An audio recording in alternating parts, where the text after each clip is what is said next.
Ya, baik, kita akan segera mulai. Melihat buka share screen dulu. Jadi, buka di diktat yang Miner pernah kasih. Di halaman berapa ini? Halaman 116. Jadi, di diktat atau bahan ajar, halaman 116.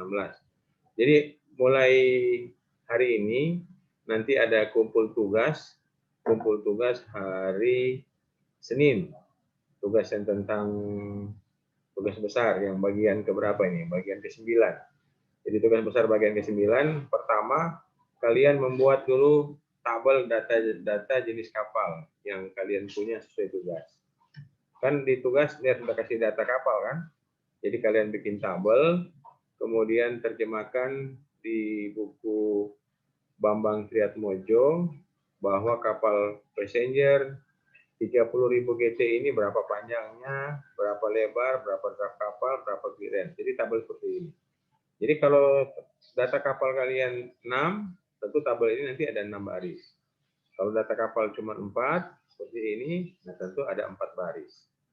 Kemudian yang berikut, kita akan belajar tentang kedalaman perairan. Nah, ini adalah dermaga. Ini dermaga, kemudian ini dasar kolam pelabuhan, perairan, ini elevasi atas dermaga. Nah, ini dermaga, kemudian ini ada selisih muka air pasang dan muka air surut. Jadi kemarin di tugas itu, di formulir, ada selisih muka air pasang dan muka air surut. Nah, ini selisihnya berapa? Nah, kalau di contoh ini 1 meter. Tapi lihat di contoh tugas ya, lihat di data tugas. Apakah tugasnya itu 1 meter kah? 1,5, itu datanya beda-beda setiap mahasiswa. Kemudian kalau yang ini taraf dermaga, ini sama.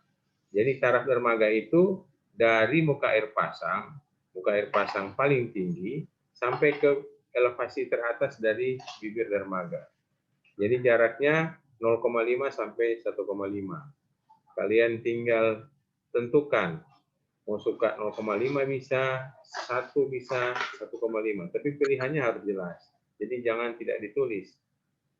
Nah, kalau kondisi seperti ini, kalau lihat tanya, mungkin apa tidak pada saat air pasang itu akan menenggelamkan dermaga? Coba boleh jawab. Pada saat air pasang tertinggi, apakah dermaga akan tenggelam atau tidak?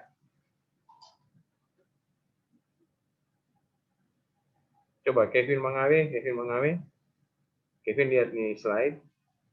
Pada saat air pasang, jadi di high water sea paling tinggi, apakah mungkin dermaga itu akan tenggelam? Jadi air lebih tinggi dari elevasi dermaga. Halo? Tahu Kevin? Boleh buka kamera, buka mic. Iya benar. Ya, mungkin enggak Kevin? Dermaga ini akan tenggelam dengan gambar seperti ini.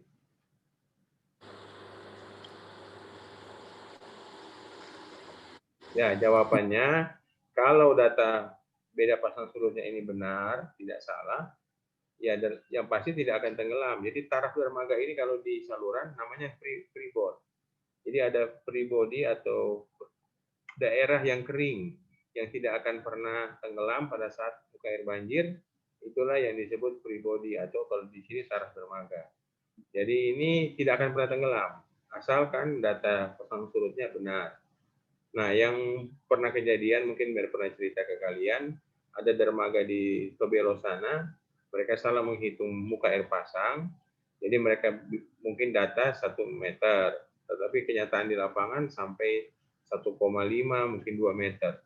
Jadi kalau taraf dermaga cuma 0,5, begitu air pasang itu betul-betul terjadi, maka tenggelamlah dermaga.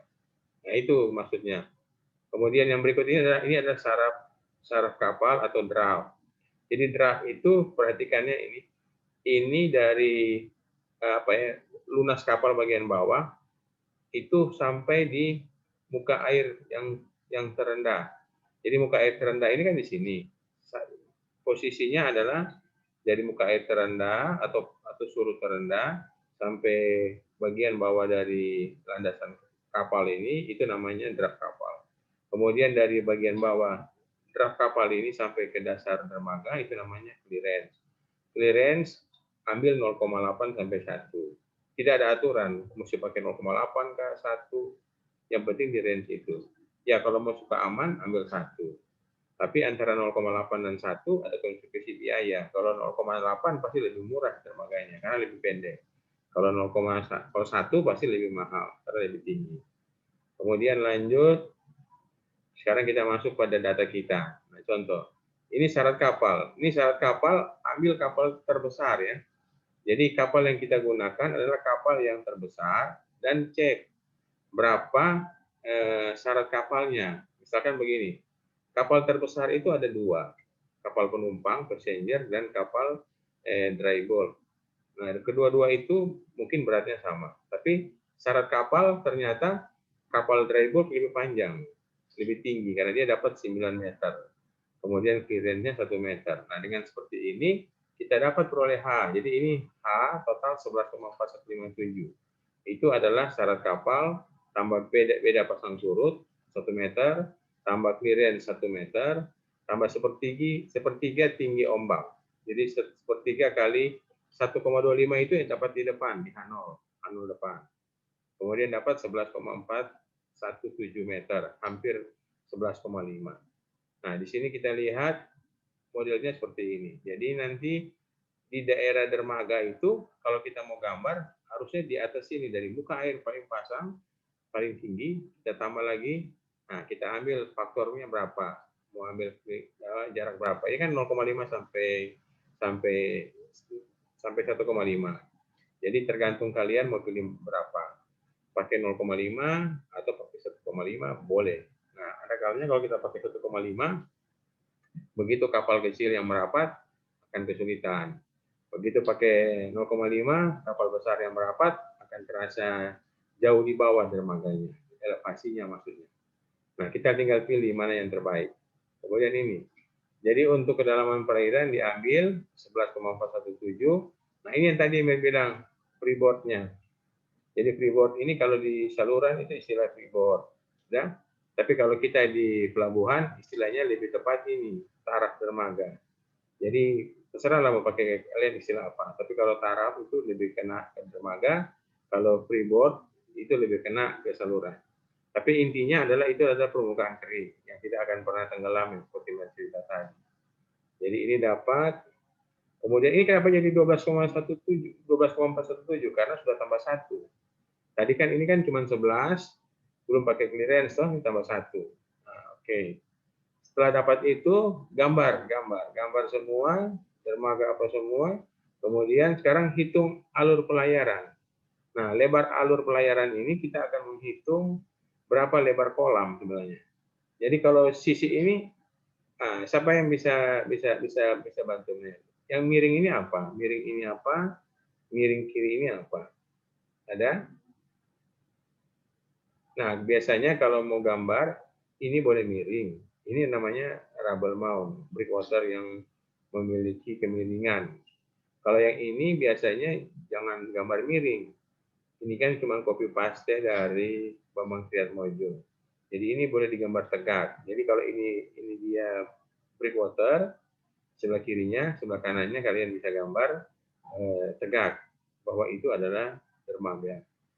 Nah, ini juga lebar alur pelayaran, lihat kapal terbesar berapa DWT. Nah, setelah lihat kapal terbesar, lihat yang memiliki lebar terbesar. Jadi mana? 27 kah yang passenger atau yang dry bulk? Kalau dry bulk cuma 25, misalkan ini 27, walaupun sama-samanya 30.000 deadweight tonnage, tetap pilih 27. Nah, kemudian ini ada seperti juga kalau kendaraan parkir kan, ada ruang gerak manuver, kemudian ada jarak antar kendaraan. Nah, ini juga ada jarak-jaraknya. Jadi ini ada B, simbol lebar kapal. Ini ada panjang L. Ya.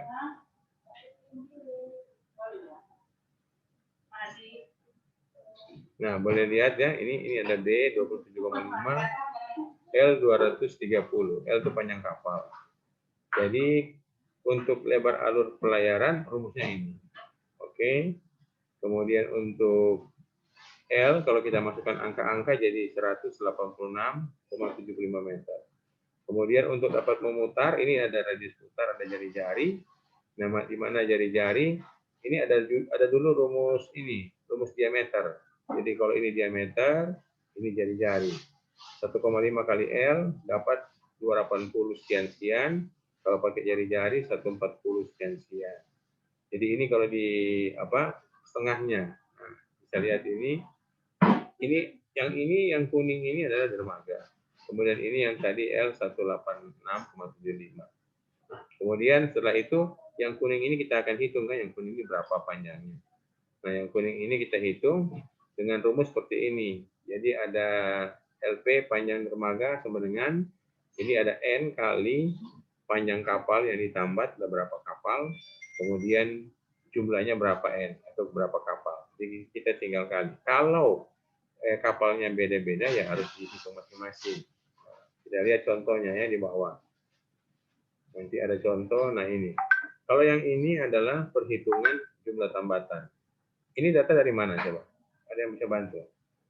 8 juta orang per tahun dari mana? Saul Baguna? Boleh bantu Saul? Itu yang data di yang terang sois itu benar yang di di formulir di depan. Jadi kalau datanya 8.000 orang per tahun, berarti itu data kapal apa? Penumpang atau barang? Nah, ini tentu berarti data kapal penumpang. Kalau ini yang kargo 1 juta ton per tahun, berarti ini untuk kapal kargo. Nah, kalian boleh catat, ini diasumsikan dalam setahun dia bekerja 365 hari. 315 hari. Kemudian jumlah kapal yang 267 ini diperoleh dari 30.000 ini. Nah, ini benar koreksi dulu ya. Ini 30.000 ini ada kesalahan. Ya. 30.000 ini adalah berat dalam ton. 30.000 itu adalah berat dalam ton. Nah, 30.000 itu kapal GT 30.000 cari tahu di buku buku Bambang Triatmojo berapa penumpangnya. Jadi belum tentu 30.000 orang. Sudah? Jadi cek lagi ya. Ini tugas kalian ada di Google Classroom dan bikin tugas itu. Jadi kapal 30.000 GT berapa jumlah penumpang yang bisa diangkut? Jelas ya? Kalau datanya 30.000, oke. 8 juta bahagi 30.000. Ketemu 267 kapal. Kalau datanya ini yang diangkut 50.000, berarti 8 juta bagi 50.000. Jadi tidak linear. GT itu artinya jumlah penumpang. Tapi 30.000 GT itu berat mati atau gross tonnage dari kapal. Jadi ini cek ya, ini cek. Nah, kalau yang ini kan jumlah penumpang barang, bukan orang. Jadi ini 1 juta ton. 1 juta ton ini kalau ini 3.000 ton, nah ini juga harus dicek lagi. Kapal 3.000 ton itu 3.000 ton itu berat kotor, termasuk berat kapal dan berat penumpang. Jadi berat penumpang maksudnya barang yang dibawa. Tapi kalau ini 30.000 DWT, berat barang yang dibawa juga tidak pasti sama 3.000. Ini cek lagi. Boleh? Ada yang ngerti ini, Marvin? Jadi 3.000 ini bukan 3.000 berat barang yang dia bisa bawa, tapi 3.000 ini adalah bukan 3.000 berat total kapal, tapi 3.000 ini adalah berat bawa barang yang bisa dia bawa. Kalau di bandar udara namanya payload. Jadi beban yang yang bisa dibawa atau beban yang dibayar pada saat kapal itu beroperasi atau pesawat itu beroperasi. Begitu juga ini ore carrier. Ini ore carrier kan 20.000 DWT. Nah, ini dia dapat beban yang dia bisa bawa 10.000. Nah, ini masih masuk akal kalau ini. Karena total berat kapal 20.000 dead weight tonnage. Sedangkan beban yang dia bawa atau dia muat 10.000. Nah, Ini masih masuk akal. Tapi cek lagi. Cara mengeceknya di mana? Cari cek di buku Bambang Triatmojo. Kemudian dry bulk 30.000 DWT. Nah, 30.000 DWT, muatan yang bisa dia muat 15.000. Nah, 15.000 itu tambah berat sendiri kapal 15.000, total 30.000. Ini masih masuk akal, tapi cek lagi apakah dia itu betul-betul 15.000 muatan yang bisa dia muat. Nah, 750.000 bahagia 15.000 dapat 50 kapal. 50 kapal ini dalam setahun. Jadi kalau dalam setahun itu ada 315 hari, pengertiannya tidak dihitung dengan ini, tidak dihitung dengan hari Minggu. Jadi potong 54. Jadi cuma Senin, Selasa, Rabu, Kamis, Jumat, Sabtu. Tapi kalau kalian mau pakai asumsi ini beroperasi selama seminggu penuh, dari Senin sampai Minggu, ini jangan 315, tapi 365. Bisa? Begitu ya? Oke. Jadi ini didapat satu buah dalam sehari. Kemudian berikut, nah dari hasil hitungan di atas, akhirnya kita dapat panjang dermaga D sama dengan 2 kali 230 tambah 2 tambah 1, ini 530 meter. Jadi keterangan ini yang tadi Emil bilang dalam 1 tahun ada 365 hari, tapi yang kita pakai sebagai hari kerja hanya 315. Kemudian untuk lebar dermaga, nah, diambil lebar dermaga 20 meter. Dan lebar dermaga itu, jadi begini, pengertian dermaga itu yang ini. Jadi jangan kalian pikir dermaga itu yang selebar ini, yang L ini. Bukan, dermaga itu yang kuning ini. Jadi kuning ini sih berapa lebar gitu. Jadi kalau pemahaman paling bagus bisa untuk kendaraan berpapasan. Kalau untuk kendaraan berpapasan kan bisa 2 kendaraan saling baku lewat, berarti cukup 7 meter. Tetapi tidak bisa untuk memutar, tidak bisa berputar gitu. Kalau mungkin kalian bikin ini tidak terlalu lebar, misalkan cuma 10 meter, bisa saja. Tapi ini pakai 2 jembatan, dua trestle. Di sini satu, ujung sini satu. Atau bahkan 3, ini satu. Jadi kalau kendaraan masuk ke sini, kalau dia mau ke kanan, dia keluar di sini. Kalau kendaraan masuk ke sini, dia mau ke kiri, dia keluar di sini. Jadi karena lebarnya tidak cukup untuk memutar, maka dia harus bikin pintu masuk dan keluar. Tapi kalau ini kan pintu masuk dan keluar cuma satu. Jadi dia memungkinkan kendaraan berputar, maka dermaga harus dibuat asumsi lebar 20 meter. Jadi didapat ini ukurannya 20 kali berapa tadi ini? 500 berapa? 30 meter. Jadi total dermaga ini yang ini. Nah, kemudian kalau kita kali luas, jadi luas sekali ini. Dapat bentangan panjang dermaga 500-an meter, tambah lebarnya 20. Nah, sampai sini ada pertanyaan. Jadi tadi ya yang paling penting, kalau kapal 30.000 GT belum tentu muatan yang dia muat itu 30.000 ton, pasti lebih kecil. Begitu juga penumpang. Penumpang untuk kapal 30.000 GT belum tentu 30.000 orang yang dia bisa muat. Bisa jadi tidak sebesar itu. Dia mungkin lebih kecil. Nah, kalian harus apa? Harus lihat di buku Bambang Triatmojo. Nah, kemudian yang berikut kita akan bahas tentang, kalau yang sampai hari ini kan kita bahas tentang tentang desain daerah perairan, daerah laut. Nah, sekarang kita akan desain daerah daratan. Nah, daerah daratan ini slide-nya.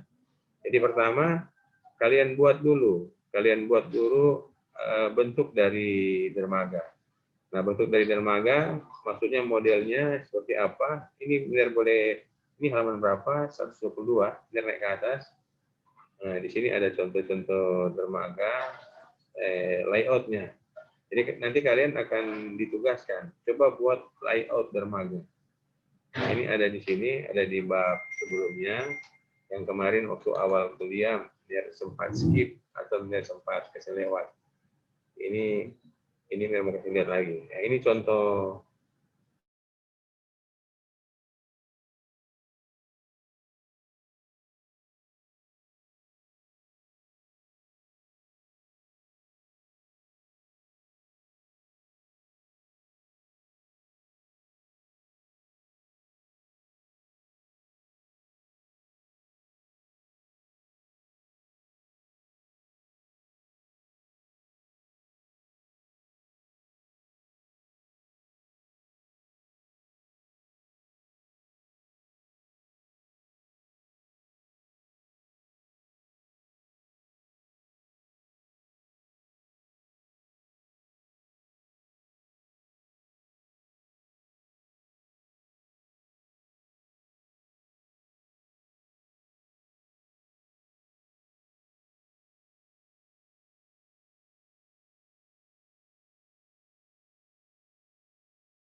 Iya sih. Ner nak kedengaran suara.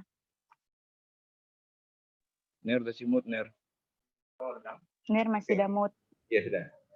Nah, ini sambil melihat cari file, coba kalau kalian mau bertanya mengenai tadi, silakan.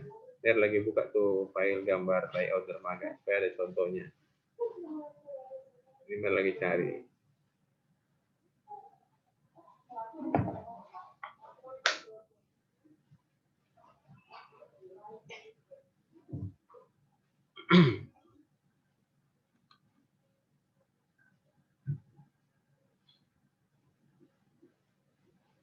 Ada? Silakan. Ini lagi buka file.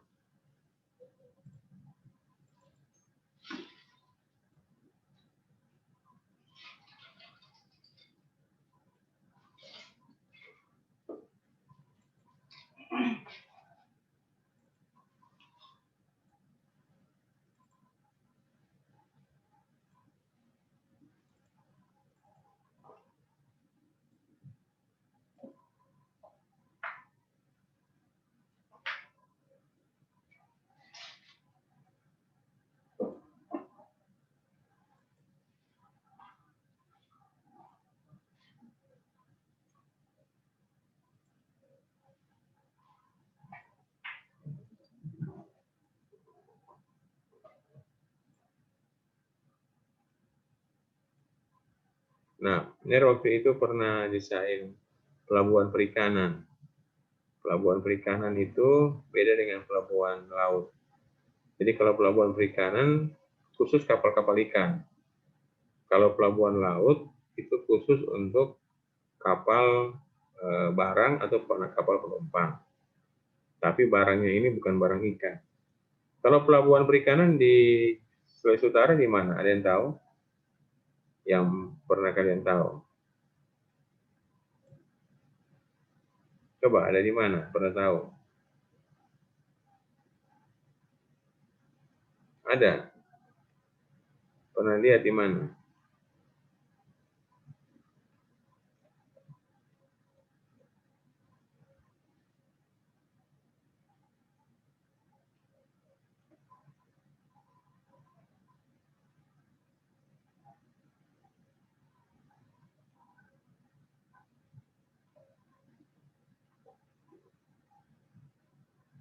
Nah, ini mereka kasih lihat ya, DP layar, screen. Nah, ini sudah kelihatan di layar belum? Di screen Sudah Ner. sudah. Nah, yang kalian desain itu ini dia. Jadi tidak cuma daerah perairan. Ini ada 3 buah dermaga. Jadi ada 3 buah dermaga. Ini dermaga pertama, yang ini dermaga. Kursor benar kelihatan enggak? Ada kelihatan kira-kira ini? Ada Ner. Ya, ini Ada bener. ada. Ini namanya dermaga. Ini trestle. Jadi ini pelabuhan perikanan waktu kami datang ini cuma satu ini. Udah. Kemudian rencana pelabuhan existing mau dikembangkan. Lahannya pun cuma ini. Kemudian dikembangkan, ada 3 dermaga, bangun 2, ini satu. Kemudian kita harus desain juga daerah daratannya. Kalau lautnya sudah didesain ada dermaga, ada kolam, yang tidak kolam sini, ini daerah dermaga, daerah daratan. Ini pintu masuk pertama dulu cuma sini putar, keluar lagi di pintu masuk ini. Tapi setelah dikembangkan, pintu masuk di sini, keluar di daerah sini. Nah, yang dimaksud dengan pengembangan daerah daratan adalah ini. Kantornya di mana? Kantor pelabuhan. Daerah untuk sirkulasi kendaraan di mana? Tempat parkir di mana? Tempat loading unloading di mana? Kemudian, kalaupun dia ada gudang, gudangnya di mana? Nah, ini kan pelabuhan perikanan. Pelabuhan perikanan berarti ada TPI. TPI itu tempat pelelangan ikan di mana? Nah, kalau pelabuhan laut, terminal penumpang di mana? Kalau pelabuhan barang, lapangan penumpukan kargo untuk misalnya kontainer di sebelah mana? Nah, itu harus digambar, harus didesain. Berapa kebutuhan lahan? Nah, yang ini daerah docking. Docking itu tempat untuk memperbaiki kapal. Jadi ini pelabuhan punya docking pribadi. Jadi ada kalanya tidak semua pelabuhan punya docking. Seperti Pelabuhan Bitung, dockingnya itu tidak ada. Jadi dia ada memanfaatkan docking yang dibangun oleh swasta di Pulau Lembe, ya, seperti itu. Nah ini juga kita harus lihat. Yang sekarang docking di Pelabuhan Bitung sudah ada karena sudah dibangun. Kemudian ini contoh, kalau di pekerjaan desain kita tidak cuma diberikan satu alternatif, jadi kita harus membuat beberapa desain. Ini pertama, ini kedua, desainnya kedua. Jadi secara sekilas kelihatan sama, tapi ada beberapa daerah yang berbeda. Jadi ini alternatif kedua, contoh pintu masuk. Ini kan masuknya dari kiri, keluar di kanan. Kalau yang sekarang masuk dari kanan, keluar di kiri sini. Dan juga ada beberapa tata letak yang dibedakan. Ini yang alternatif kedua yang terpilih. Jadi setelah alternatif tadi kedua ditetapkan, nah ini yang jadi. Jadi ini penting di desain pelabuhan kalian, mana dan jalan masuknya di mana, gudangnya di mana. Nanti ada menghitung luas gudang. Apakah itu gudang tertutup, gudang terbuka, kemudian terminal penumpang itu berapa banyak yang harus kalian siapkan, berapa luas, apakah satu lantai, dua lantai, nah seperti itu. Lahannya berapa luas, berapa hektar, nah seperti itu. Nah ini contoh. Kemudian setelah itu jadi, nah baru kalian desain pelabuhan secara keseluruhan. Nah, kemudian lanjut lagi yang ke bahan ajar diktat. Tadi kita punya diktat sudah sampai di bab berapa tadi? Belum ya, buka dulu filenya. Bahan ajar, oke.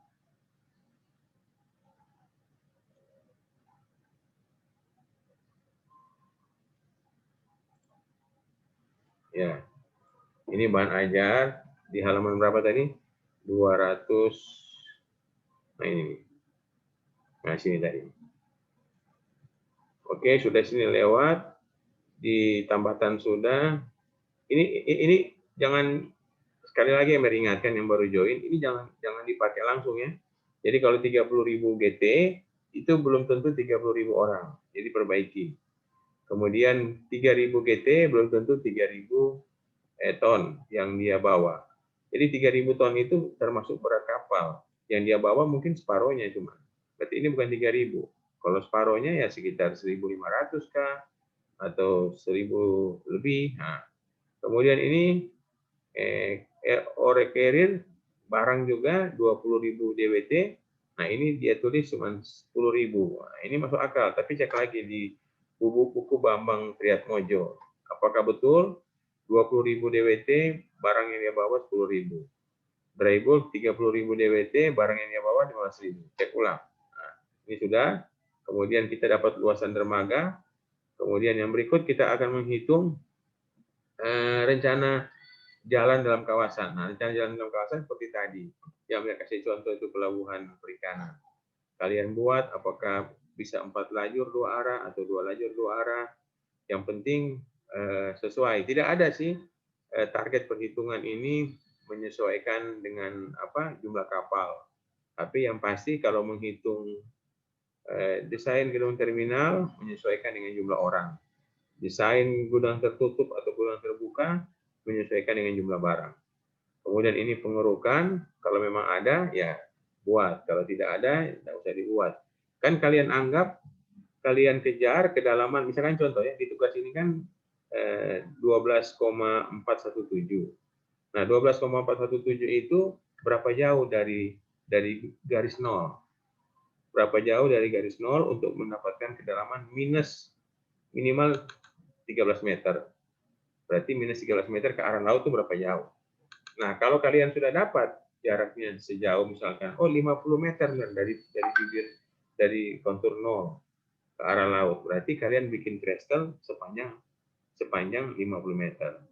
Nah, kalau kalian nggak mau bikin bibir trestle sepanjang 50 meter, saya maunya dermaganya tempel ke bibir garis pantai nol. Berarti diapakan itu? Kalau mau suka, mesti ada gambar supaya lebih jelas. Ya, lihat gambar ya. Nah, ini ada gambar.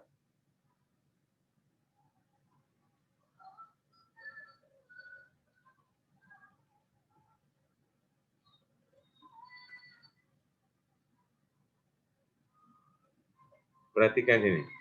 Ini garis besar. Coba semua boleh lihat ke slide. Nah, ini garis kontur berapa?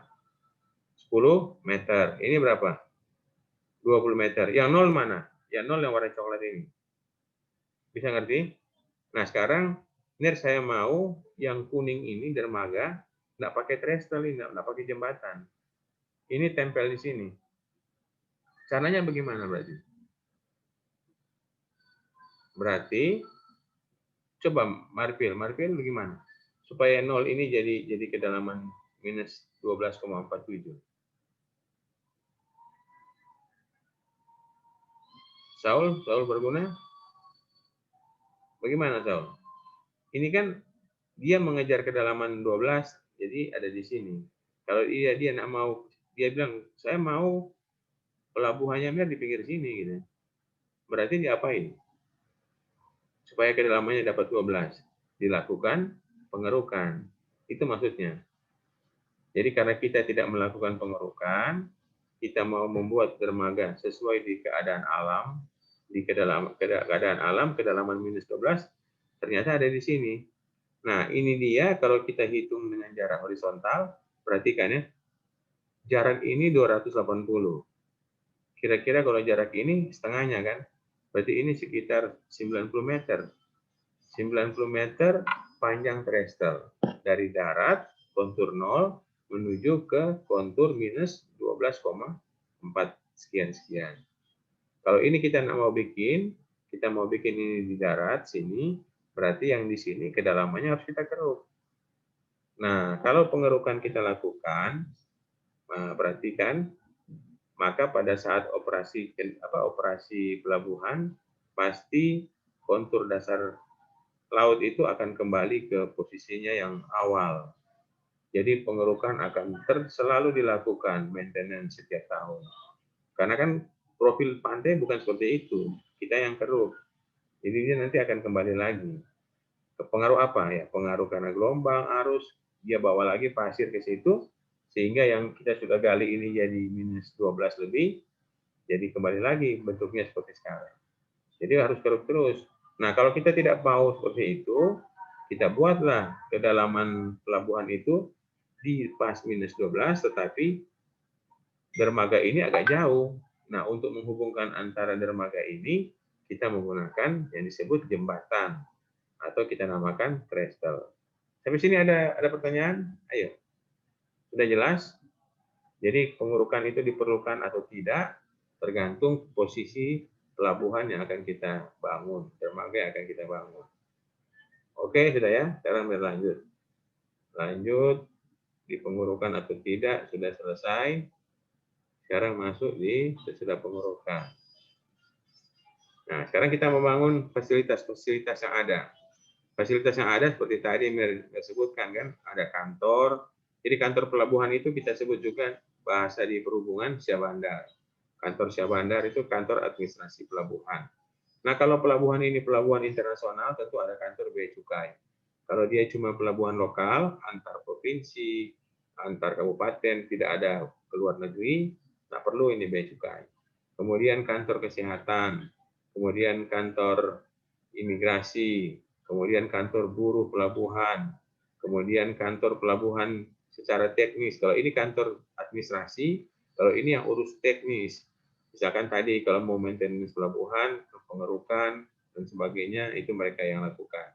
Kemudian kalau ada kerusakan dermaga, perawatan dermaga, ini mereka yang lakukan. Tapi satu kantor ini, satu kompleks.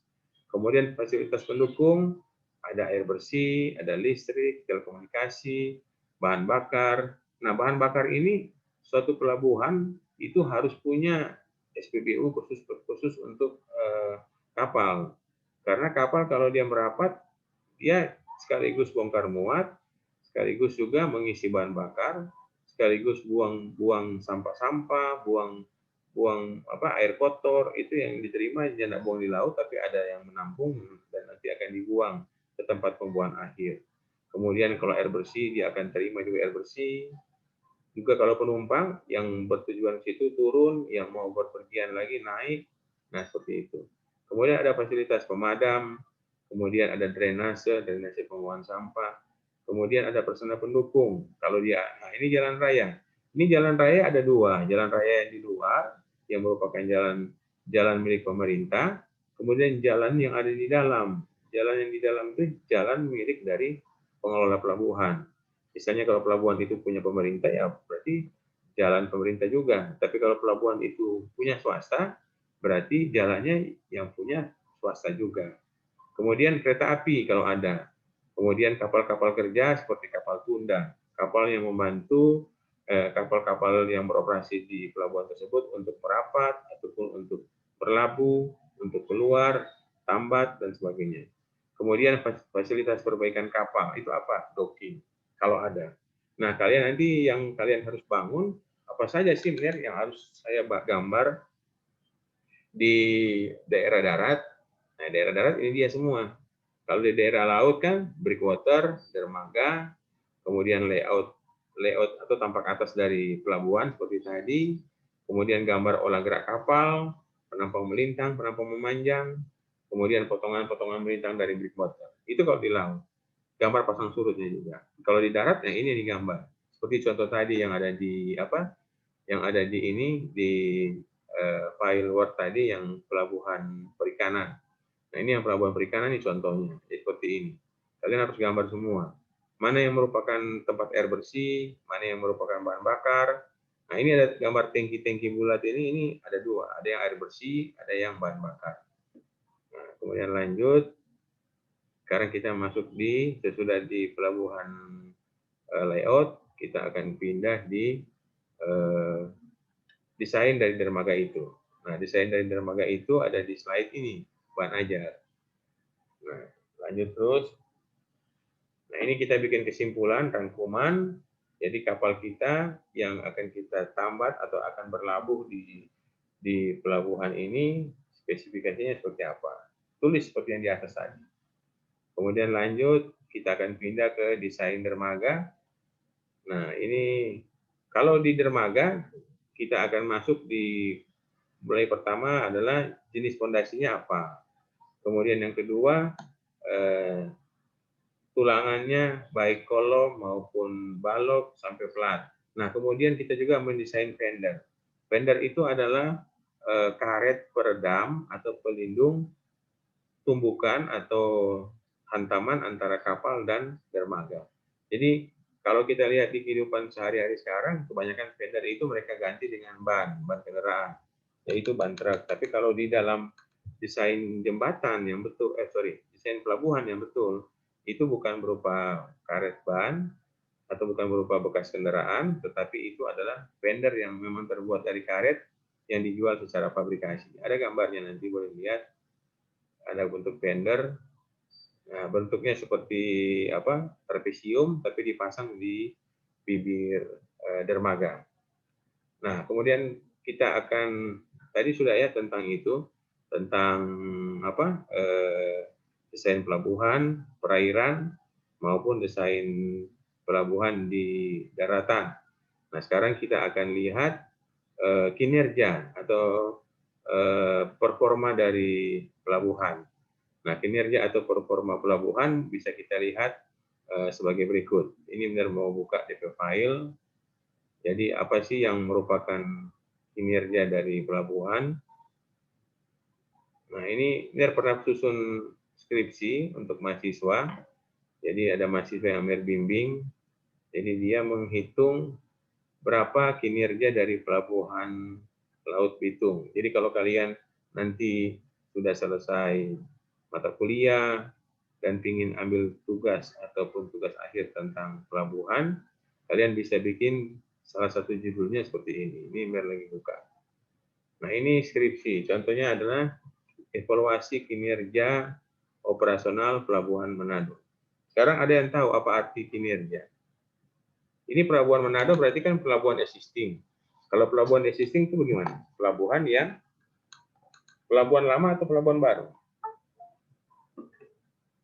Coba, boleh bantu melihat. Pelabuhan lama atau pelabuhan baru ini pelabuhan existing? Coba, Immanuel Momoaya mana Immanuel? Kalau Saul apa Saul? Pelabuhan existing itu apa Saul? Buka kamera coba. Manuel belum buka ini. Yang pelabuhan di Manado benar. Iya, existing itu apa artinya existing? Ini kan contohnya aja pelabuhan Manado, tapi kata existing itu apa? Coba apa existing? Silakan. Immanuel, apa Immanuel? Existing apa kalau Immanuel tahu? Kalau pernah dengar kata existing, pelabuhan yang sudah ada, ya sudah ada, yang sudah beroperasi. Itu arti kata existing. Atau bisa kita sebut pelabuhan lama. Nah sekarang kalau arti kata kinerja apa kinerja? Nah kalau saya kasih gambaran, dari antara ngoni misalkan yang memiliki kinerja paling bagus adalah Saul begitu. Nah, karena apa? Karena dia kumpul tugas paling tepat waktu, tidak ada yang apa? Dia missing, dia lewatkan, semua dikumpul. Nah, sekarang kalau Mir tanya apa arti kinerja? Kinerja menurut ukuran tadi. Apa coba? Hah? Masa nggak ada yang bisa kalimatkan? Kemampuannya. Kemampuan. Kemampuan apa tadi? Kemampuan apa? Kemampuan Kualitas kerja benar. Iya, kemampuan melaksanakan kewajiban sebagai mahasiswa. Jadi kinerja. Nah, kalau kinerja pelabuhan apa dong? Kemampuan pelabuhan menjalani fungsinya sebagai pelabuhan. Nah, apa itu DP indikator? Indikator kinerja. Yang pertama, apakah kalau kita sebagai kapten kapal misalnya sebagai orang yang menggunakan pelabuhan, apakah kalau saya mau pakai tambatan di situ mesti mengantri atau langsung datang gitu? Perhatikan ya, banyak kan kapal datang, tapi begitu dia datang penuh, dia menunggu di luar. Nanti ada giliran tambatan kosong, baru dia dipanggil masuk. Itu satu. Kedua, kalau kita sebagai penumpang, jangan lewat Pelabuhan Manado. Kita kan bisa lewat Pelabuhan Bitung kalau mau ke Sangir. Kenapa? Pelabuhan Manado berdesak-desakan. Nah, berarti kinerjanya buruk dari sisi melayani penumpang. Nah, karena apa? Jumlah manusia penumpang yang dia layani melebihi kapasitas yang ada. Itu pengertian kinerja. Kalau di jalan raya, kapasitas ya, di jalan ada kapasitas. Kapasitas ruas jalan ini 2 lajur 2 arah. Misalnya 3.000 SMP per jam. Yang lewat sudah 3.000. Berarti apa? Macet toh? Kalian mengeluh, benar lewat situ macet.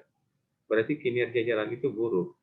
Tingkat pelayanannya jadi E atau F. Nah, kita suka lewat jalan yang kinerjanya bagus. Indikatornya apa? Nah, tingkat pelayanannya mesti A. Nah, kita berarti pindah jalan. Jadi sudah jelas ya, pengertian dari kinerja adalah kemampuan dari fasilitas itu, dalam hal ini pelabuhan, memberikan pelayanan. Nah, pelayanan dari pelabuhan macam-macam. Ada namanya pemakaian tambatan, ada namanya pemakaian di ruang tunggu penumpang, macam-macam. Kita mau bahas satu-satu, jadi kita akan bahas satu-satu. Jadi yang pertama, kalau kalian supaya bisa senang dulu, bahwa ada mata kuliah, contohnya pelabuhan ini bisa kita gunakan sebagai materi untuk tugas akhir. Nah ini skripsi. Nah ini contoh, jadi dia membahas kinerja pelabuhan, ini sudah tahun 2015, so lama. Nah ini contoh kinerja itu. Nah, ini materi-materi yang akan dia bahas ini banyak sekali. Jadi tadi kan ada istilah-istilah tuh, ada DWT, ada GT, ada BOR atau BOR. Jadi BOR itu berokupasi rasio. Kalau di pelabuhan baru, kita bikin BOR yang ideal. Satu tambatan, satu kapal. Tapi kalau di pelabuhan yang sudah beroperasi, kita harus hitung. Tambatan yang tersedia itu apakah cukup atau tidak. Nah, itu kita akan nilai. Atau akan kita pelajari kinerjanya. Nah, sekarang kita akan pelajari kinerja. Kinerja tentang pelabuhan.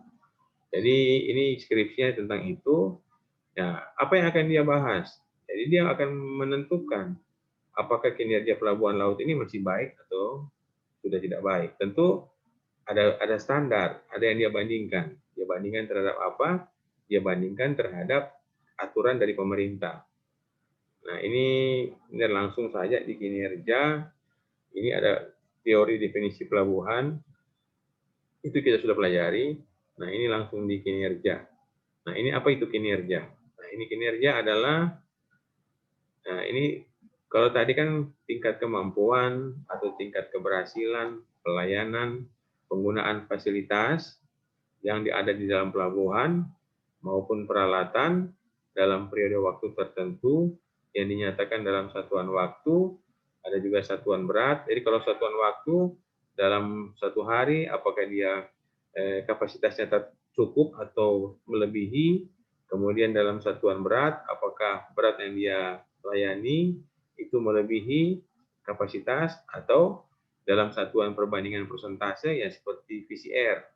Jadi ada volume capacity ratio. Jadi volume penumpang yang datang dengan kapasitas yang tersedia, apakah mendekati 1 atau kurang dari 1. Itu yang disebut dengan kinerja. Kemudian kinerja itu macam-macam, kan tadi Mer sudah sebut.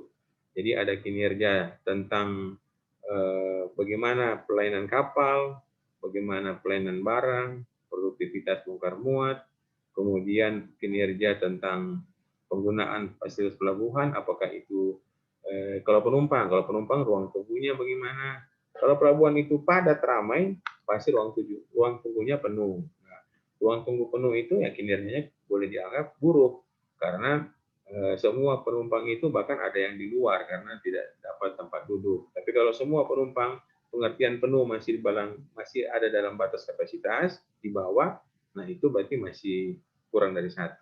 Kinerja masih boleh dikatakan cukup baik. Kemudian indikator kinerja boleh kita lihat dan macam-macam. Jadi nanti kalau NIR mau sampaikan ini yang jadi pedoman. Nah, ini Merlang skip tabelnya. Nah, ini jadi pedoman. Ini ada pedoman standar pelabuhan laut. Nah, ini kebetulan langsung tulis Manado, tapi ini sebenarnya umum.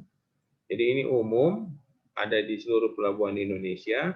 Nah, nanti kalau di Pelabuhan Manado ada pemakaian pelabuhan kan itu nanti dihitung dalam rupiah.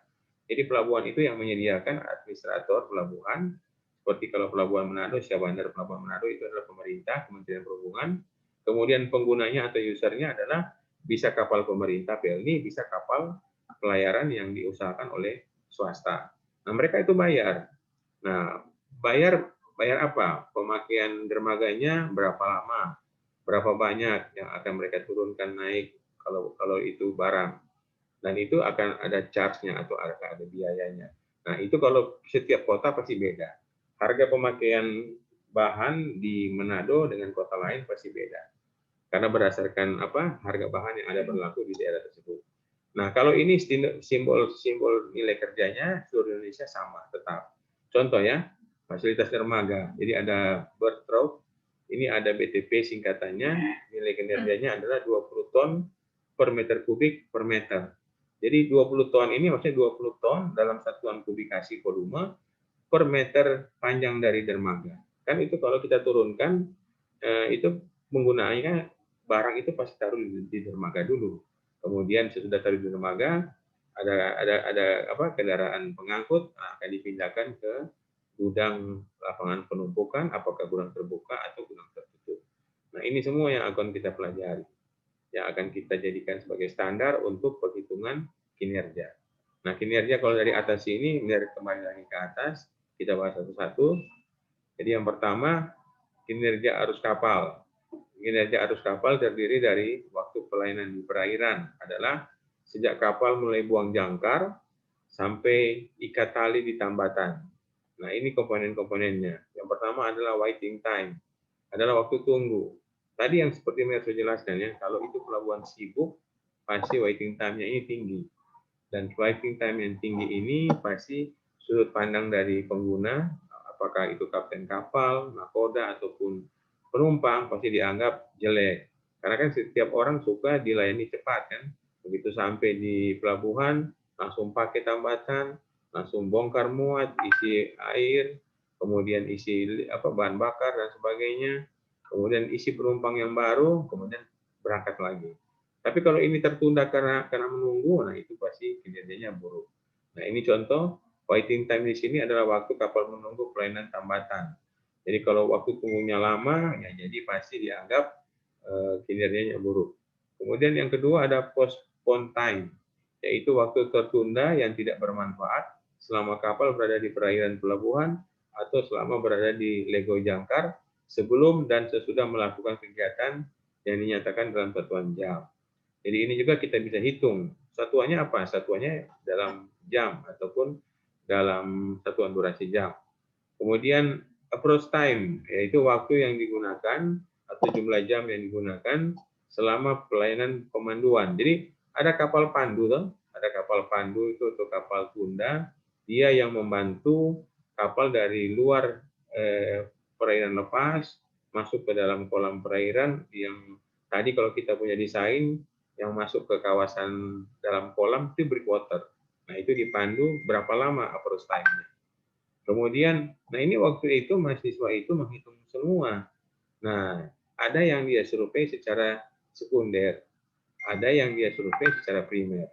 Kalau secara sekunder berarti dia minta ke pengelola. Jadi pengelola itu setiap kapal yang masuk keluar, jangan kalian pikir hanya dibiarkan. Oh sudah ada kapal masuk, biar gitu. Nanti dia masuk kan akan tambat dengan sendirinya. Tidak seperti itu. Jadi mereka akan dipandu, ada petugas yang akan memandu sampai kapal tersebut bisa diikat talinya. Dan kalaupun itu ada penggunaan fasilitas kapal tunda atau kapal pandu, itu akan di-charge juga. Dan waktu semua itu dicatat. Karena apa? Data itu akan berguna untuk pengembangan pelabuhan di kemudian hari. Nah, si mahasiswa ini dia minta data itu. Jadi dia minta data yang waktu kapal penggunaan pelabuhan dan seterusnya selama 1 tahun. Jadi kalau dia ada berdesain di tahun 2015, Jakarta keluar nih internet kan, oh ini Jakarta hilang, DP gambar enggak? Ada, Mir. Ada kan? Ya ini ada kita keluar tadi, tapi benar share ulang. Ya oke. Jadi itu tadi begitu ya. Baru ada waktu pelayanan. Waktu pelayanan ada namanya TRT, jadi turnaround time, di mana adalah waktu pelayanan kapal di pelabuhan, yaitu jumlah jam kapal selama berada di pelabuhan, dihitung sejak kapal tiba, lego jangkar, sampai berangkat meninggalkan lokasi. Nah, kalau pelabuhan itu sangat ramai, nilai ini sangat berarti. Berarti buat siapa? Kalau buat kapal pasti kalau dia semakin lama, mahal dia bayar. Bagi penumpang, atau bagi kapten kapal juga akan kehilangan waktu. Harusnya dia mungkin sudah pergi pulang ke Ternate misalkan, ini karena dia pelayanan di pelabuhan Manado buruk, kinerjanya buruk, dia dalam sehari mungkin belum bisa keluar dari Manado. Jadi ini penting sekali. Jadi inilah yang menentukan kinerja pelabuhan. Kemudian berthing time adalah waktu tambat, jumlah jam selama kapal berada di tambatan, ikat tali sampai lepas tali tambatan. Kemudian ini ada effective time. Ini semua kalau kalian mau bikin skripsi ini nggak usah khawatir, ada datanya, tinggal minta. Mereka sudah sediakan. Nah kalau kalian mau suka data terkini yang terbaru, ya tentu survei primer namanya dilakukan. Kemudian kita juga punya nama yang salah satu kinerja, yaitu not operation time. Adalah waktu tidak kerja, jumlah jam yang direncanakan kapal tidak bekerja berada di dalam tambatan. Termasuk waktu istirahat, waktu menunggu buruh, serta waktu menunggu akan lepas tambat kapal dinyatakan dalam hitungan jam. Ini semua ini kalau bagi pengelola pelabuhan ini ada nilainya, ada rupiahnya. Jadi mereka tinggal charge ke pengguna. Nah, pengguna juga akan komplain kalau seandainya kelamaan itu bukan karena kesalahan dari kapal, tapi karena traffic dari pelabuhan yang sudah crowded atau tidak memadai fasilitas yang tersedia, kapasitas yang tersedia dengan jumlah kapal yang datang merapat atau bongkar muat di pelabuhan tersebut. Kemudian ada namanya ideal time, kalian bisa boleh baca. Kemudian analisa bongkar muat. Nah di sini ada namanya berth output yang lazim disebut berth drop, disingkat BTP. Ini adalah dalam satuan rumus jumlah ton barang per meter kubik barang bagi panjang dermaga yang tersedia. Nah ini nanti kalau kalian sudah dapat satu kapal dia bongkar muat jumlah barangnya sekian ton. Nah, di data kan tidak ada data volume, di data MNER yang kasih ke kalian tidak ada data volume. Itu boleh kalian asumsi. Mau ke barang yang sekian ribu ton ini volumenya berapa. Kalau ada volume bisa dihitung BTP-nya. Kalau nggak ada ya nggak bisa. Panjang dermaga ada. Tapi kalau volume belum nggak bisa dihitung. Nah, ketemu BTP-nya. Kemudian fasilitas gudang. Nah, pemakaian gudang juga ada di tingkat kinerja. Nah, ini gudang dalam satuan apa pemakaian kinerja gudang namanya ship throughput atau STP. Ini juga mirip dengan dermaga tadi, cuman kalau tadi pembaginya panjang dermaga, ini pembaginya adalah luas efektif gudang. Luas efektif gudang maksudnya dikurangi kalau dia ada tiang, dikurangi itu. Kalau dia ada tempat manuver kendaraan, dikurangi dengan itu. Kan gudang itu, misalkan gudang 100 meter kali 100 meter, itu nggak semuanya untuk barang. Ada di situ sirkulasi, tempat masuk keluar kendaraan mengangkut barang. Jadi kurangi itu. Jadi luas efektif belum tentu 100 kali 100, pasti lebih kecil. Nah, itu yang kalian harus asumsikan dalam tugas nanti kalau seandainya itu diperlukan. Kemudian fasilitas lapangan penumpukan. Nah, berarti ini gudang terbuka. Gudang terbuka ada ini istilahnya open storage. Nah, ini open storage gudang terbuka. Ini bagaimana cara perhitungan OSTP-nya. OSTP-nya berapa? Dalam satuan ton meter kubik per meter bujur sangkar. Kalau dermaga per meter panjang. Kemudian ini ada kapal ship output adalah jumlah tenaga barang yang dibongkar. Muat per kapal per jam. Nah, ini kita di tugas kalian ada ini di formulir terakhir. Makanya yang di tugas terakhir itu benar tidak isi datanya, itu yang akan kalian hitung. Nah, kemudian ini lanjut. Nah, ini jumlah gang. Gang ini perhatikan ya. Ini adalah jumlah gang ini kelompok grup. Jadi ada gang output merupakan indikator berapa ton yang dihasilkan setiap gang. Gang itu grup. Jadi gang itu bukan gang bukan gang koridor, tapi ini adalah gang grup dalam 1 jam kerja. Dibedakan menurut jenis kemas barang. Jadi grup kerja itu apakah akan mengemas barang general kargo atau barang curah kering atau dalam bag. Bag itu dalam koli-koli atau dalam bentuk karung-karung atau curah cair. Nah, itu berbeda. Nah, grup jam dari gross adalah ton gang jam dari waktu yang tersedia di tambatan. Jadi di situ di tugas ada, coba perhatikan di formulir ada jumlah gang, sebutannya geng atau grup. Nah, gang jamnya itu adalah jumlah gang jam dari waktu efektif di tambatan. Nah, ini bisa kalian hitung. Kemudian yang berikut analisa kerja berdasarkan pemanfaatan fasilitas sarana penunjang. Nah, ini yang kalian sering dengar, mungkin belum sempat tahu istilahnya. Artinya ini yang kalau kalian dengar BOR, nah itu adalah birth occupancy ratio. Adalah perbandingan antara jumlah waktu pemakaian tiap dermaga yang tersedia selama satuan waktu tertentu yang dinyatakan dalam persentase. Jadi BOR ini kalau menurut NER mirip PCR. Karena dia dibagi jumlah pemakaian dermaga dibagi dengan kapasitas dermaga tersebut. Jadi satuannya adalah persentase atau desimal lah. Jadi kalau dia 1 berarti 100%. Nah, ini ada contoh, kalian bisa lihat BOR, jumlah waktu yang terpakai, jumlah waktu yang tersedia.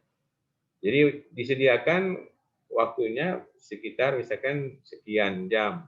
Yang terpakai cuma setengahnya, berarti 50%. Seperti itu.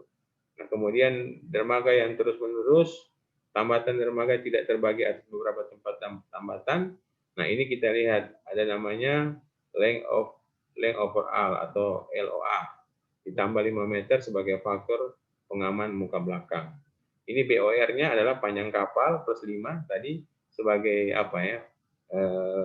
clearance atau jarak 5 meter ini antara kapal yang satu dengan kapal yang lain. Kemudian jumlah waktu tambat bagi dengan panjang tambatan tersedia kali 24 hari kali hari kalender. Satuannya dalam persen juga. Kemudian ini kalian lihat BOR sama masih satuan dalam persen, cuman jumlah panjang terpakai kali waktu tambat, kemudian panjang tambatan tersedia kali hari kalender. Jadi ini tentang kinerja-kinerja. Yang berikut ada SOR atau Ship Occupancy Ratio, itu adalah jumlah ton, kali dwell time bahagi dengan kapasitas gudang dalam ton kali 100%. Nah, ini apa itu SOR? Perbandingan antara jumlah pemakaian ruangan gudang penumpukan yang dihitung dalam satuan ton per hari dan meter kubik per hari dengan kapasitas penumpukan yang tersedia. Jadi ini kenapa satuan persen? Karena misalkan waktu dibagi waktu, atau ton dibagi ton, atau meter kubik dibagi meter kubik. Jadi sehingga satuannya saling meniadakan sehingga keluarlah persen. Nah, di sini tingkat pemakaian lapangan penumpukan yang tadi yang open storage atau gudang terbuka itu juga bisa hitung, cuma ada ketambahan angka O open, jadi open storage occupancy ratio. Nah, ini kita bisa hitung juga. Jadi ini bisa kalian jadikan sebagai bahan skripsi. Nah, nanti misalkan BTP Pelabuhan Manado diperoleh kurang dari 20 ton. Berarti kinerjanya sebenarnya masih bagus. Tetapi dari segi pemasukan, kan kalau yang terjadi itu lebih kecil dari kapasitas, pasti kan pemasukan kurang. Tapi bagi pengguna user itu suka, karena tidak akan terjadi waktu tunggu yang lama, tidak akan kalau seperti kapal tidak akan berlabuh lama baru bisa menggunakan tambatan. Jadi kalau kapal begitu dia datang, dia langsung bisa menggunakan tambatan. Nah, kemudian ada satu hal lagi yang bisa saya sampaikan. Siapa pernah ke Ternate? Atau orang Ternate sini ada enggak? Pulau Ternate, pernah tahu Pulau Ternate? Pulau Ternate itu ada pelabuhan feri. Ada pelabuhan feri namanya Feri Bastion. Tahun berapa itu? Lupa. 2000 tuh. Tahun 2000 itu dermaga feri cuma satu di pelabuhan yang sama. Jadi tambatan untuk feri cuma satu. Begitu ibu kota Provinsi Maluku Utara pindah ke Sofifi, jadi pelabuhan feri itu menghubungkan antara kota Ternate, Pulau Ternate dengan daratan Pulau Halmahera ke kota Sofifi. Begitu kota Sofifi jadi ibu kota provinsi, penggunaan pelabuhan feri jadi sangat tinggi. Nah, sehingga terasa sekali. Tambatan feri yang cuma satu itu terasa sekali. Jadi kalau kapal ferinya sudah lebih dari 2. Jadi kalau begitu ada yang datang, dia menunggu tuh satu. Sehingga banyak pegawai yang mau berangkat kerja terlambat. Terlambat karena menunggu. Karena apa? Karena tambatannya cuma satu. Waktu dia belum pindah tuh ibu kota provinsi, ya nggak masalah. Tapi begitu ibu kota provinsi pindah di Ternate, pindah di Sofifi, jadi masyarakat masih banyak tinggal di kota Ternate, itu kan pulau. Nah, jadi mereka pakai feri. Feri itu terasa sekali. Kapalnya lebih, tapi tambatannya cuma satu. Akhirnya keluarlah usul bagaimana kalau kita bangun tambatan satu lagi. Nah, untuk membangun tambatan itu kita tidak akan bilang pemerintah yang memberikan bantuan dana Kementerian Perhubungan ya sudah bangun aja. Nah, seperti itu. Orang minta alasan, buatlah perhitungan. Alasan apa kenapa perlu bangun satu lagi. Nah, begitu. Memang kalau diatur secara waktu, misalnya begini, kan bisa benar. Kalau itu kan penyeberangannya cuma setengah jam lebih. Jadi kalau kita atur setiap kapal datangnya 1 jam, pasti tidak akan ada yang mengantri, begitu kan? Tapi tidak semudah itu. Waktu lepas dari Sofifi memang tuh atur 1 jam. Tapi karena cuaca, ombak, angin, sehingga proses perjalanan kapal itu bisa lebih lambat atau bisa lebih cepat kalau dia cuaca bagus. Nah, itulah yang menyebabkan tumpukan atau yang menyebabkan macet tadi. Jadi itu tambatan cuma satu, orang jadi buku ganti mau pakai. Karena datangnya hampir bersamaan. Yang satu padahal waktu lepas 1 jam duluan. Tapi karena cuaca jelek, ombak dia jadi pelan. Yang lepas belakangan, akhirnya sama-sama. Nah, posisi seperti itu akhirnya betul. Nah, alasan-alasan itu yang kita gunakan waktu itu. Sehingga pemerintah kementerian mengizinkan, sudah bangun satu lagi. Jadi kalau di kapal laut tidak bisa diprediksi lalu lintasnya karena ada pengaruh cuaca. Sehingga dengan kondisi itu bangunlah satu. Jadi sekarang dermaganya 2. Nanti Mir coba cari di Mir harddisk gambar itu. Jadi gambar kondisi masih 1, kemudian kondisi setelah dia jadi 2 dermaga. Jadi hal-hal itulah yang membantu atau memberikan alasan kenapa dermaga itu perlu dikembangkan. Nah, Pelabuhan Manado yang kalian punya kakak kelas tadi 2015, dia desain itu sebelum ada pengembangan. Waktu masih dermaga lama. Nah, di dermaga Manado, kalau dia cuma satu tambatan, kan harusnya kan gantian toh, kalau satu semerapat, satu keluar dulu baru satu masuk. Itu enggak. Mereka tendreng. Tahu istilah tendreng? Siapa yang tahu istilah tendreng? Immanuel tahu istilah tendreng kapal. Kapal itu tendreng. Itu biasa orang-orang yang di Pelabuhan Manado sering tahu. Itu satu tambatan mereka gunakan untuk menambat 2 kapal. Jadi kapal itu ditempel begini. Jadi kalau ada kapal baru yang baru datang, bahkan sampai 3. Yang kapal paling kiri, untuk turun ke daratan dia mesti lompat ke kapal di tengah, lompat ke kapal sebelah, baru sampai sebelah. Nah, itu istilah tendreng. Waktu itu karena apa? Karena tambatannya cuma 1, dipakai bertiga. Tapi bukan cuma 1, tambatan ada 4 mungkin, tapi dipakai bertiga kapal. Jadi kalau 4 berarti ada 12 kapal yang datang berapa. Kenapa bisa begitu? Ya, itu terjadi karena pemakaian fasilitas itu oleh kapal A tidak benar. Jadi dia terlalu lama bongkar muatnya sehingga mengganggu jadwal kapal yang lain. Kapal yang lain akhirnya merasa sudah harus merapat, ya tendering begitu. Dan itu terjadi waktu di kondisi yang masih pelabuhan yang lama. Nah, dengan kinerja itu keluarlah istilah kinerja Pelabuhan Manado buruk. Nah, kinerja Pelabuhan Manado itu buruk. Kemudian dari pengelola pelabuhan melakukan kajian lagi, keluarlah pengembangan pelabuhan. Boleh begitu sampai sini? Silakan kalau ada mau bertanya. Masih ada? Nah, Mner sudah taruh ya. Boleh buka kamera ulang, orang semua selesai kuliah. Buka kamera terakhir ini. Jadi Mner sudah taruh di GCR, ada tugas. Tugas tentang perhitungan tugas besar, dan tugas tentang kinerja ini. Jadi kedua-duanya harus kumpul minggu depan. Yang satu hari Senin, yang satu hari Kamis. Nah, hari Senin ada kumpul tugas, hari Kamis juga ada kumpul tugas. Kalau ada pertanyaan, sekarang belum ada, nggak apa-apa, nanti kirim di WA Group juga boleh. Jadi nanti di WA Group, silakan bertanya. Kalau ada yang masih bingung, silakan bertanya ke Theo. Nanti akan coba bantu. Dan ini juga ada bikin rekam, jadi kalian bisa lihat di sini. Bisa lihat di YouTube tentang penjelasan hari ini. Sudah begitu? Kalau tidak ada lagi, tunggu sekali lagi. Ada pertanyaan? Sudah, nah ada? Ya, kalau nggak ada, absen gimana absen? So isi? Absen so isi? Belum, Ner. Ya, kalau belum, Ner copy lagi. Ner copy DP DP link. Ner taruh di ini ya, di WA Group. Nah, kalau sudah isi, nanti tolong di posting di WA Group. Di posting bukti isi absen. Ner, saya sudah isi. Ini bukti isi absen. Oke, sampai di sini kuliah. Selamat siang semua. Tuhan berkati selalu, tetap sehat, jangan lupa bikin PR. Yang tugas minggu lalu, apa tuh? UTS soalnya ada penilai? UTS? Sudah, Ner. Ya. Kalau yang ada di bawah 0,75 ulang. Tapi kalau enggak ada, ya sudah. Berarti dianggap sudah lulus. Sudah lulus di UTS maksudnya. Nanti kita ada UAS. Oke, begitu ya. Selamat siang, ketemu minggu depan. Jangan lupa tugas kasih masuk. Tuhan memberkati. Ya, selamat sore. Terima kasih, Ner. Tuhan memberkati. Amin.